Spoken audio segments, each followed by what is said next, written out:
પહેલાં ઉબર અને ઓલા કંપની અમદાવાદની અંદર આવી. અમને લાલચ આપી કે મહિને તમે 1.5-2 લાખ રૂપિયા કમાશો.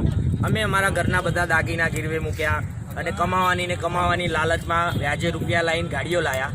ધીમે ધીમે ઇન્સેન્ટિવ બંધ કરી દીધું અને અત્યારે હાલ એવી પોઝિશન છે કે કંપની કંઈ સાંભળતી જ નહીં. એમ કસ્ટમરને કદાચ એક નાની ભૂલ અમારાથી થઈ જાય કે કોઈ ટ્રાફિકમાં લેટ થઈ જાય કે પિકઅપ કરવામાં લેટ થઈ જાય તો કસ્ટમરનું સાંભળીને અમારી ગાડીઓ બંધ કરી દે છે. આજે અમે ઓલા ઉબરના ભરોસે ગાડીઓ લાવ્યા છીએ.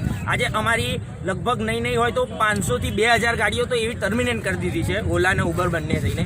એક નાની ભૂલ થાય તો બંધ કરી દે છે. આજે સીએનજીના ભાવ 45 રૂપિયા 40 રૂપિયાની જગ્યાએ 55-56 રૂપિયા પહોંચી ગયા છે. પેટ્રોલ ડીઝલના ભાવ વધી ગયા છે. 7 રૂપિયા કિલોમીટર અમદાવાદ ટ્રાફિકની અંદર નરોડાથી કાલુપુર જવું હોય તો 1 કલાકનો રસ્તો થાય છે. અમને પોસાતું જ નહીં આ ભાવમાં. કંપની અમારું કોઈ સાંભળતું નહીં. કંપનીના અમે આ પહેલાં 10 વખત સ્ટ્રાઇક કરીને 10 વખત રજૂઆત કરી ચૂક્યા છીએ. ના ગવર્મેન્ટ સાંભળે છે, ના ગુજરાત સરકાર સાંભળે છે. આજે આખા ઇન્ડિયામાં હડતાલ થઈ ગઈ છે અને કોઈ કંપની કે કોઈ ગવર્મેન્ટ અમારું સાંભળતું નથી. આજે અમારા રોડ ઉપર બેસવાનો વારો આવ્યો છે. ગાડીઓના 3-4 હપ્તા વરસતા એટલે ઇન્સ્યોરન્સ આ બધું અમારાથી કંઈ નીકળતું નથી. એટલે ગુજરાત સરકારને 2 હાથ જોડીને વિનંતી છે કે અમને પ્રાઇવેટ મીટર આપો. અમે પ્રાઇવેટ મીટરથી ધંધો કરીશું. બાકી ઓલા ઉબરમાં અમારી કોઈ ગાડી ચાલશે નહીં હવે.